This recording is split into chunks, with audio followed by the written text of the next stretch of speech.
Hello students, welcome to let's learn बच्चा party. आज हम करेंगे क्लास 5 की हिंदी बुक वीणा का चैप्टर नंबर 2। चैप्टर का नाम है न्याय की कुर्सी। ठीक है, अब देखिए इसमें क्या है। उज्जैन के प्राचीन और ऐतिहासिक नगरी के बाहर एक लंबा चौड़ा मैदान था। उज्जैन क्या है? एक जगह का नाम है। कहाँ पे है ये? मध्य प्रदेश में है। ठीक है, वहाँ पे उसके ऐतिहासिक जो नगरी थी उसके बाहर एक बहुत लंबा चौड़ा मैदान था।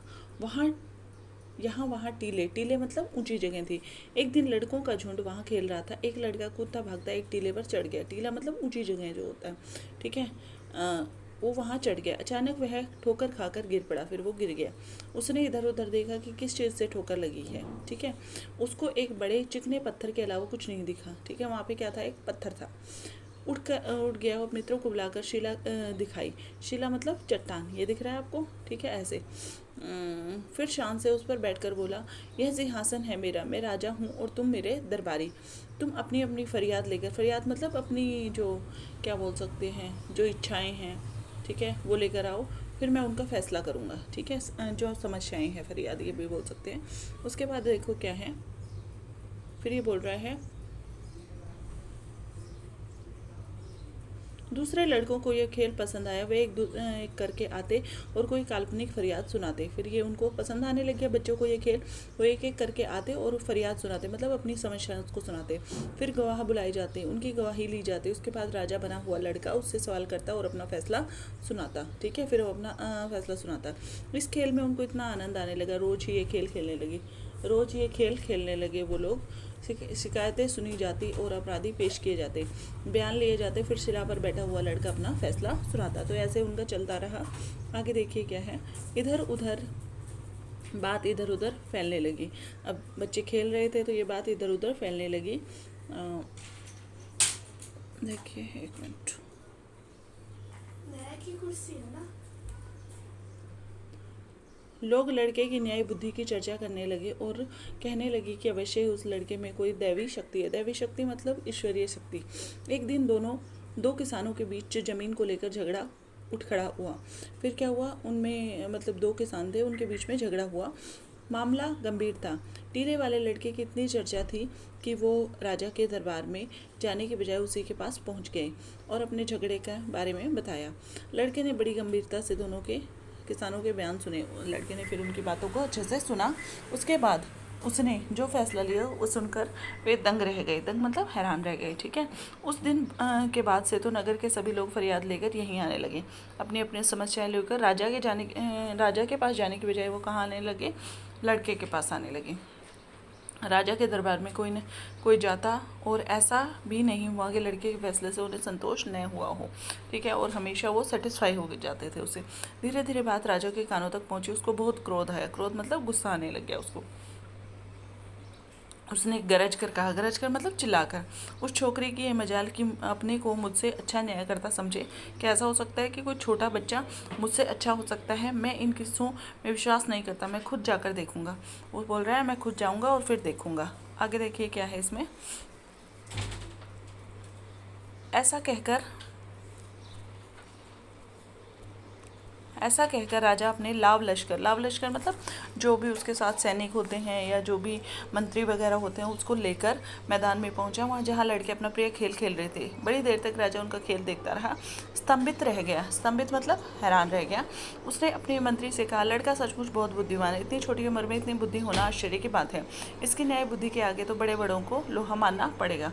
तो उसने सुना और पता चला कि लड़का उसको क्या लगा? बहुत बुद्धिमान लगा।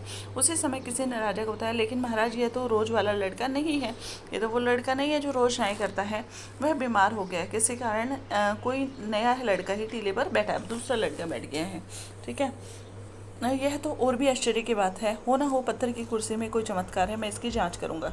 ठीक है, तो राजा को लगा इस जो कुर्सी है उसमें कोई चमत्कार है, अब मैं इसकी जांच करूंगा। राजा का इशारा पाते ही उस स्थान को खोदकर पत्थर को बाहर निकाला गया। ठीक है, राजा ने देखा कि पत्थर नहीं, बहुत ही सुंदर सिंहासन था। ठीक है, उस पर बहुत बारीक और खूबसूरत मूर्तियाँ खुदी हुई थी। ठीक है, मूर्तियाँ बनी हुई थी उस पर। ठीक है। उसके चारों पायों पर देवदूतों की मूर्तियाँ थी। जो पाए बने हुए हैं ना, यहाँ पे देवदूतों दो पीछे की तरफ होंगे मूर्तियाँ, उसके चारों पायों पर देवदूतों की मूर्तियाँ बनी हुई थी। चारों ओर खबर फैल गई। बात की बात में अच्छी खासी भीड़ वहाँ जमा हो गई। विद्वान पंडितों ने बताया कि वह कोई ऐसा वैसा सिंहासन नहीं है, तो वो क्या है, सदियों पुराना विक्रमादित्य का सिंहासन था। ये बहुत पुराना सिंहासन है। किसका? राजा विक्रमादित्य। राजा विक्रमादित्य किस लिए प्रसिद्ध थे? अपने न्याय और विवेक के लिए प्रसिद्ध थे, मतलब समस्या को सही तरीके से सुलझाते थे। राजा ने आज्ञा दी कि सिंहासन को ले जाकर राज दरबार में रख दिया जाए। उसने कहा, इस पर बैठकर प्रतिदिन प्रजा की फरियाद सुनूंगा और फैसला करूंगा। अब उसने बोला कि इसको राज दरबार में रखो, मैं इस पर बैठूंगा। अगले दिन राज दरबार में आया और सीधे उस सिंहासन की ओर बढ़ा। फिर वो जब आया अगले दिन तो बैठने लगा उस पर बैठने ही वाला था कि किसी की आवाज़ सुनाई दी, ठहरो। राजा ने रुककर चारों ओर देखा, कोई नजर नहीं आया। फिर सिंहासन की ओर बढ़ा, इसी प्रकार आवाज़ आई, ठहरो। इस बार राजा ने आश्चर्य से देखा कि सिंहासन के एक पाए पर बनी मूर्ति बोल रही है। 4 मूर्तियाँ बनी हुई थी ना चारों पाँव पर। वो मूर्ति ने कहा, क्या तुम सिंहासन पर बैठने योग्य हो? क्या तुम्हें पूरा विश्वास है? तुमने कभी चोरी नहीं की? राजा ने लज्जा का मतलब होता है शर्म से अपना सिर झुका लिया। यह सच है कि हाल में ही मैंने अपने एक दरबारी की ज़मीन पर कब्जा कर लिया था, क्योंकि मैं उससे नाराज़ हो गया था। ठीक है, तो उसने चोरी तो करी थी, तब तो तुम इसके योग्य नहीं हो। मूर्ति ने कहा, तुम इसको 3 दिन तक प्रायश्चित करना होगा। एक कर मूर्ति अपने पंख फैलाकर आकाश में उड़ गई। ठीक है, तो उसने प्रायश्चित किया। प्रायश्चित मतलब कुछ क्षमा याचना करनी होगी, कोई पूजा पाठ करना होगा। राजा ने 3 दिन तक उपवास किया, प्रार्थना की। चौथे दिन फिर दरबार में गया। ठीक है, अब फिर वो बैठने के लिए वहाँ गया है। जो ही सिंहासन पर बैठने लगा, दूसरी मूर्ति ने कहा, ठहरो। तुम विश्वास के साथ कह सकते हो कि तुमने कभी झूठ नहीं बोला? ठीक है, राजा शक पाया, झूठ तो उसने किसी न किसी मुसीबत से बचने के लिए कई बार बोला था। राजा पीछे हट गया। दूसरी मूर्ति भी पंख फैलाकर उड़ गई। ठीक है, अब राजा ने झूठ भी बोला था, चोरी भी करी थी। अब 3 दिन फिर उपवास किया, पूजा पाठ किया। तीसरी बार फिर सिंहासन पर बैठने के लिए आगे बढ़ा, हिचकिचाते हुए आगे बढ़ा। बैठने ही वाला था। तीसरी मूर्ति, बैठने से पहले बताओ, क्या तुमने कभी किसी को चोट नहीं पहुँचाई? ठीक है, राजा पीछे हट गया। तीसरी मूर्ति ने अपने पंख फैलाकर उड़ गई। फिर 3 दिन तक उपवास और प्रार्थना करने के बाद राजा सिंहासन की ओर बढ़ा और पैर लड़खड़ाए। ठीक है, अब तीसरी मूर्ति भी उड़ गई। अब चौथी मूर्ति की बारी है। ठीक है, ठहरो। जो लड़के सिंहासन पर बैठते हैं वे भोले भाले हैं। उनके मन में कलुष मतलब बुरा भाव नहीं है उनके मन में। अगर तुमको विश्वास है कि तुम इसके योग्य हो तो सिंहासन पर बैठ सकते हो। राजा बड़ी देर तक सोचता रहा, फिर मन ही मन कहा, अगर एक लड़का इस पर बैठ सकता है तो मैं क्यों नहीं बैठ सकता? मैं राजा हूँ, ज़्यादा धनवान, बलवान, बुद्धिमान भला और कौन होगा? मुझसे ज़्यादा धनवान तो कोई नहीं हो सकता। मैं अवश्य इस सिंहासन पर बैठने के योग्य हूँ। आगे देखिए, यह कहकर राजा सिंहासन फिर क्या हुआ कि और दृढ़ कदमों से बढ़ा, लेकिन उसी समय चौथी मूर्ति पंख फैलाकर सिंहासन समेत आकाश में उड़ गई। लीलावती भागवत ने लिखी है। राष्ट्रीय पुस्तक के न्यास से प्रकाशित स्वर्ग की सैर तथा अन्य कहानियाँ से ये ली गई है। अब ये चैप्टर हो गया हमारा कंप्लीट। अब हम करते हैं इसके प्रश्न उत्तर। देखिए, प्रश्न उत्तर में हमें क्या करना है, आपका प्रिय खेल कौन सा है और आप उसको कैसे खेलते हो। ठीक है, तो जो भी आपका प्रिय खेल है, हर एक बच्चे का आंसर अलग अलग हो सकता है, वो आपको लिखना है। ठीक है, क्या आपने कभी किसी समस्या का समाधान किया है? अपना अनुभव साझा कीजिए। अगर आपने कभी किसी समस्या का समाधान किया है तो आपको बताना है। ठीक है, यदि आप राजा के स्थान पर होते और लड़के के बारे में पता चलता तो आप क्या करते? अगर मैं राजा के स्थान पर होता और लड़के के बारे में पता चलता तो मैं उसे शाबाशी देता। लड़के के अंदर ऐसे कौन से गुण होंगे जिसके कारण वह सिंहासन पर बैठ पा रहा था? लड़का क्या था? एक तो बुद्धिमान तो था ही, लेकिन उसने कभी झूठ नहीं बोला था, कभी चोरी नहीं की थी, किसी को हानि नहीं पहुँचाई थी। पाठ से नीचे दिए गए प्रश्नों के सही उत्तर के आगे तारे का चिन्ह बनाइए। एक से अधिक विकल्प भी सही हो सकते हैं। राजा को लड़के द्वारा न्याय करने के विषय में कैसे पता चला? लड़के द्वारा की गई शर्तों को सुनकर, लोगों द्वारा लड़के की न्याय की प्रशंसा सुनकर, लड़के द्वारा अपने न्याय की बुराई सुनकर, मंत्रियों द्वारा लड़के की बुद्धि की प्रशंसा सुनकर। तो लोगों द्वारा उसके न्याय, यहाँ स्टार बनाना। राजा को सबसे अधिक आश्चर्य किस बात पर हुआ? बच्चे खेल खेल में न्याय कर रहे थे, लोग राजा के दरबार में नहीं आ रहे थे, सिंहासन पर बैठने वाला लड़का सही न्याय करता था, स्वयं सिंहासन में ही कोई चमत्कारी शक्ति विद्यमान थी, सिंहासन पर बैठने वाला लड़का सही न्याय करता था। तो ये आएगा। उसके बाद लड़कों को यह खेल इतना अच्छा क्यों लगा कि वह प्रतिदिन खेलने लगे? ठीक है, क्योंकि वह राजा के जैसा बनने का आनंद ले रहे थे, क्योंकि यह अन्य खेलों से अधिक मनोरंजक था, क्योंकि उन्हें न्याय करने का अनुभव अच्छा लगा, क्योंकि इस खेल से वे नगर भर में प्रसिद्ध हो गए, क्योंकि वो मनोरंजक था। बच्चों को तो इसलिए पसंद आया था। राजा ने उपवास और प्रसाद क्यों किया? ताकि वह सिंहासन पर बैठने के योग्य बन सके, क्योंकि उसे अपने कर्मों पर पछतावा था, क्योंकि मूर्तियों ने उसे ऐसा करने के लिए कहा था, क्योंकि जनता ने उसे ऐसा करने के लिए कहा था, क्योंकि सिंहासन पर बैठने के योग्य बन सके।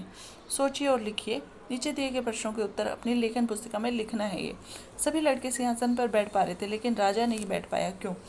सभी लड़के इसलिए बैठ पा रहे थे क्योंकि उन्होंने कभी भी कोई गलत काम नहीं किया था, लेकिन राजा ने झूठ भी बोला था, चोरी भी करी थी, किसी को हानि भी पहुंचाई थी, इसलिए राजा कुर्सी पर नहीं बैठ पाया था। क्या राजा को प्रायश्चित करने के बाद सिंहासन पर बैठने का अधिकार मिलना चाहिए था? अपने उत्तर का कारण भी बताइए। हाँ, राजा को प्रायश्चित करने के बाद सिंहासन पर बैठने का अधिकार मिलना चाहिए था, क्योंकि उसने अपनी गलतियों की क्षमा मांग ली थी। दोनों किसानों के अपने झगड़े के निपटारे के लिए राजा के दरबार में जाने की बजाय लड़के के पास जाने का फैसला क्यों किया? क्योंकि लड़के का न्याय करने से सब संतुष्ट हो रहे थे, तो उन्हें पता चला, तो वो भी लड़के के पास पहुंच गए। चौथी मूर्ति सिंहासन के साथ आकाश में क्यों उड़ गई? क्योंकि राजा सोच रहा था कि अभी मैं न्याय कर सकता हूँ, क्योंकि मैं धनवान हूँ, बलवान हूँ, शक्तिशाली हूँ। ठीक है, इस कहानी को एक नया शीर्षक दीजिए और बताइए शीर्षक क्यों चुना। ठीक है, तो क्या शीर्षक दे सकते हैं? न्याय की कुर्सी तो है ही। ठीक है, और तो बच्चों का न्याय। ठीक है, ये भी दे सकते हैं हम उसको। उसके बाद देखिए अनुमान और कल्पना। कहानी में सिंहासन की मूर्तियाँ उड़कर किसी और जगह चली गई। वे कहाँ जाती होंगी और क्या करती होंगी?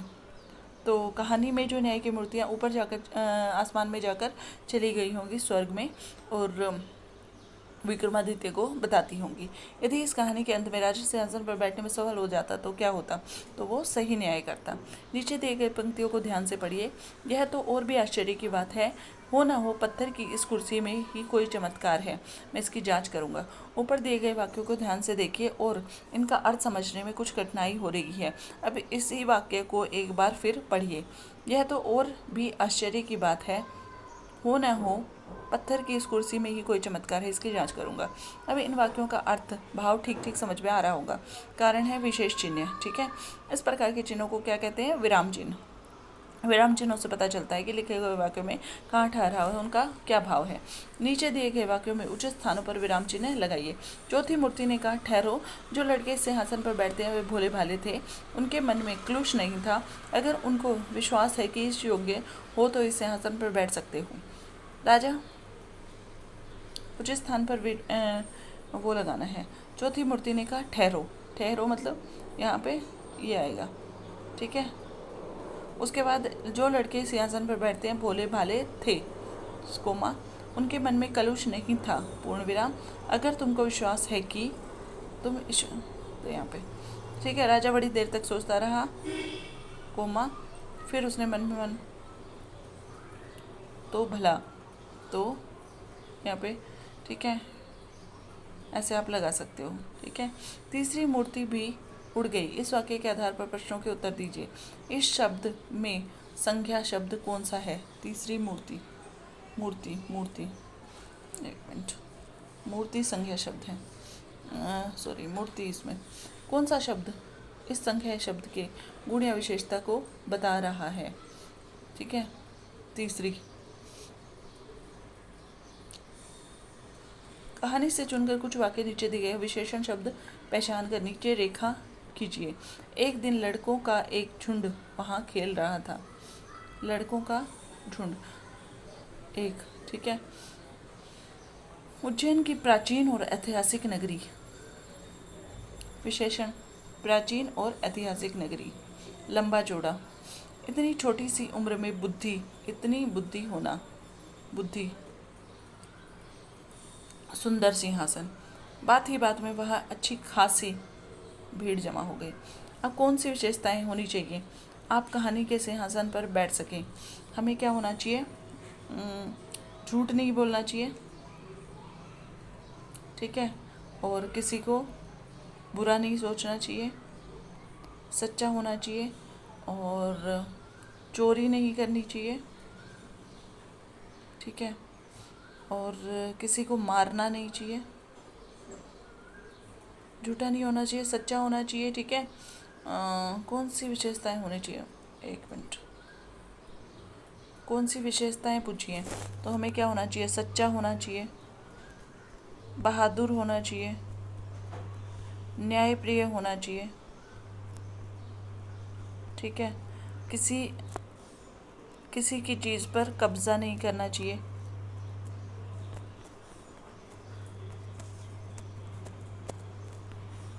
ठीक है, कब्जा नहीं करना चाहिए। कहानी में गांव वाले न्याय करवाने या झगड़े सुलझाने के लिए बच्चों के पास जाया करते थे। आप अपनी समस्याओं को सुलझाने के लिए किन किन के पास जाते हो? हम अपनी समस्याएं सुलझाने के लिए अपने मम्मी पापा या फिर अध्यापक के पास जाते हैं। क्या कभी ऐसा हुआ है किसी ने आपके साथ अन्याय किया हो, उस आपने उस स्थिति का सामना कैसे किया? ठीक है, एक बार मेरे किसी मित्र, कक्षा के मित्र ने मेरी पेंसिल ले ली थी और वो कह रहा था ये मेरी है। तो कैसा सामना किया, मैंने अध्यापक को बताया तो उन्होंने सही न्याय किया। पुस्तकालय व अन्य स्रोत, आपने जो कहानी पढ़ी हमारे देश की करोड़ों सैकड़ों वर्ष पुरानी एक पुस्तक पर आधारित है। उस पुस्तक का नाम है सिंहासन बत्तीसी से लिया गया है, ठीक है। इस पुस्तक में राजा भोज की भूमि में गड़ा राजा विक्रमादित्य का सिंहासन मिलता है, जिसमें 32 मूर्तियां जड़ी होती हैं। प्रत्येक मूर्ति का राजा भोज विक्रमादित्य की एक कहानी सुनाती है। इस पुस्तक की प्रत्येक कहानी बहुत रोचक है। पुस्तकालय में पुस्तक खोजकर पढ़िए और अपनी मनपसंद कहानी कक्षा में सुनाइए। सिंहासन बत्तीसी की तरह भारत में अनेक पारंपरिक कहानियां प्रचलित हैं, जैसे पंचतंत्र, हितोपदेश, जातक कथाएं। पुस्तकालय से ढूंढकर पढ़ना है, पता लगाकर कीजिए। राजा ने आज्ञा दी कि सिंहासन को ले जाकर दरबार में रख दिया जाए, ठीक है। तो सिंहासन विशेष प्रकार की भव्य कुर्सी हुआ करती थी, जिस पर राजा महाराजा बैठा करते थे। आज भी हम बैठने के लिए अनेक प्रकार की वस्तुओं का प्रयोग करते हैं। वस्तुओं के चित्र दिए गए हैं, वर्णन कीजिए, यह भी लिखिए कि भाषा में इन्हें क्या कहते हैं, ठीक है। तो जैसे ये क्या है, चटाई है, ठीक है, तो ये चटाई कहते हैं, इसको कहते हैं हम चटाई ही कहते हैं, इसको दरी ही कहते हैं, ठीक है। ये किससे बनती है, बैम्बू स्टिक से बनती है, ठीक है, और इसको मूड़ा ही कहते हैं। ये किससे बनती है, रस्सी से, ठीक है, और लकड़ी से बनती है तो इसको क्या बोलते हैं, चारपाई ही कहते हैं।